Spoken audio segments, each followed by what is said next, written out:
Right now, the average American carries over $6,000 in credit card debt and pays hundreds in interest every single year. Most people have no idea how to escape it. Today, we're going to change that. Chapter 1. How credit scores actually work.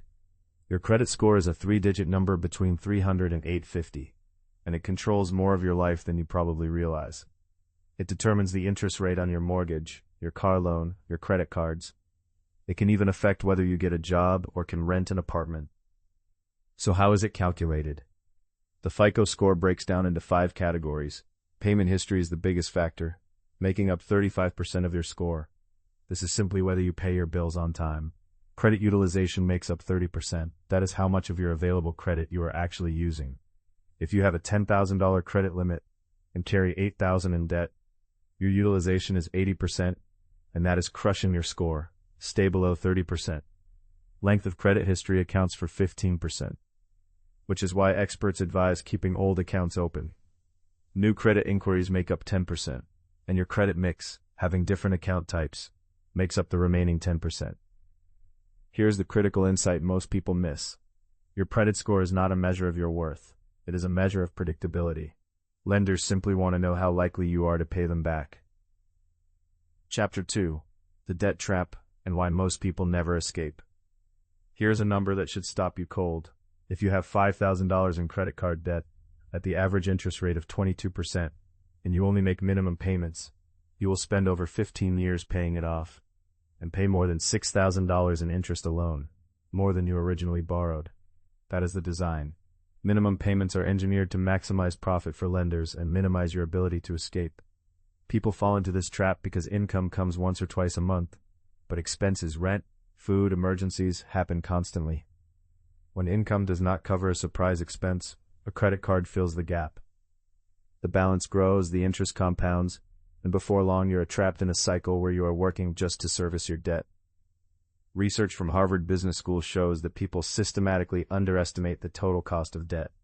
We focus on the monthly payment, not the lifetime cost. $200 a month feels manageable. $8,000 in interest over 6 years does not. Calculate the total cost tonight. The number will motivate you. Chapter 3. Disputing errors, the secret weapon most people miss. According to the Federal Trade Commission, 1 in 5 Americans has an error on at least one credit report. These errors range from accounts that do not belong to you, to payments incorrectly marked as late, to paid-off debts that still show as outstanding. Each one can drag your score down by dozens of points. Here's what most people do not know. Under the Fair Credit Reporting Act, you have the legal right to dispute any inaccurate information on your credit report. The credit bureaus Equifax, Experian, and TransUnion are legally required to investigate and remove anything they cannot verify within 30 days. Start by pulling your free credit reports from annualcreditreport.com, the official site mandated by federal law. Review them line by line. Look for accounts you do not recognize, payments marked late that you know you paid on time, and duplicate accounts. When you find an error, write a formal dispute letter to the relevant bureau. Send it certified mail. When errors are removed, some people see their score jump 30, 50, even 100 points. That is not a trick. That is the law working in your favor. Chapter 4. The debt payoff strategy that actually works. There are 2 proven methods. The first is the debt avalanche. List your debts from highest interest rate to lowest, and attack the highest rate debt first while paying minimums on everything else. Mathematically, this saves you the most money. A second is the debt snowball. List debts from smallest balance to largest, and eliminate the smallest first. Research from Kellogg School of Management found the snowball method is often more effective, because small wins keep you motivated. The mathematically optimal strategy is the avalanche. The psychologically optimal strategy is the snowball. The right strategy is the one you will actually stick with. Here's the universal principle. Any dollar beyond the minimum payment accelerates your payoff dramatically. Add just $50 a month to the minimum on a $5,000 balance at 22%, and you cut your payoff time from 15 years to under 3 years. $50. Find your $50 and redirect it with discipline every month. Chapter 5. Building credit from scratch in 12 months. Whether you are starting with no credit history or rebuilding after damage, the path forward is straightforward. It requires patience and consistency, but it is absolutely achievable. Months 1 through 3, Open a secured credit card. A secured card requires a cash deposit, typically $200 to $500, which becomes your credit limit. Use it for 1 or 2 small recurring purchases each month. Then pay the full balance every single month before the due date. Never carry a balance. Months 3 through 6. Keep your utilization below 20%. Most secured cards will upgrade you to an unsecured card after 6 to 12 months of on-time payments. Months 6 through 12. Consider adding a credit builder loan through a credit union. You make monthly payments, and the money goes into a savings account you receive at the end. Every payment is reported to all 3 bureaus. By month 12, with consistent payments and low utilization, most people reach a FICO score between 650 and 700.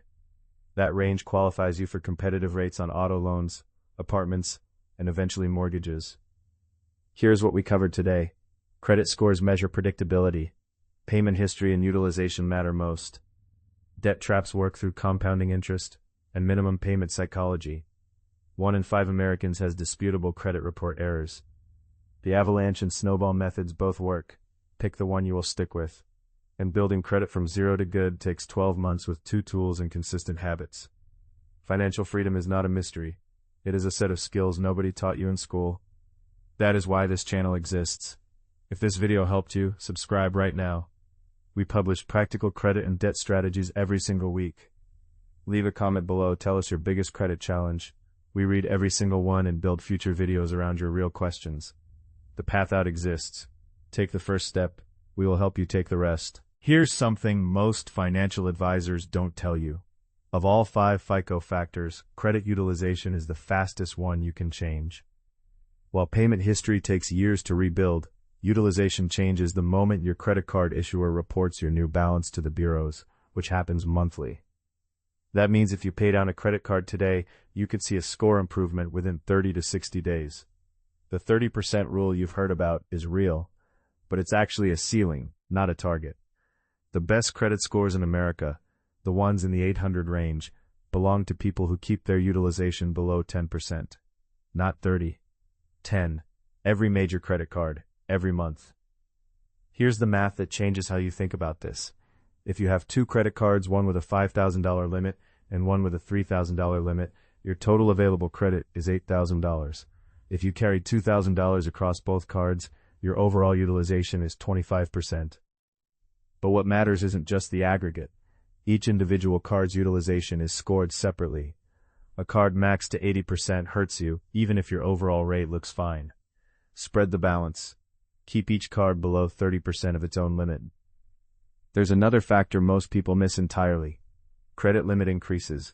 If your bank raises your limit from $3,000 to $6,000 and your balance stays the same, your utilization just dropped by half, without you paying a single dollar.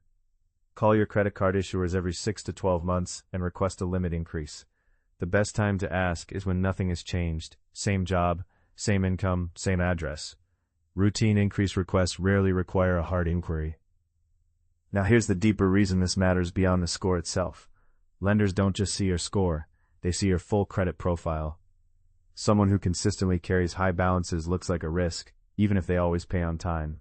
Someone who keeps utilization low month after month looks like a disciplined borrower, the kind of person who gets the best rates, the highest limits, and the most financial options available to them. Your credit score is a lagging indicator. What you do today shows up in 30 to 60 days. What you do consistently shapes the trajectory of your financial life for years. And if you found this breakdown useful, you're exactly who this channel was built for, someone who wants to understand the system, not just survive it. Subscribe now and join thousands of people actively repairing their credit and building real financial momentum. New strategies every single week.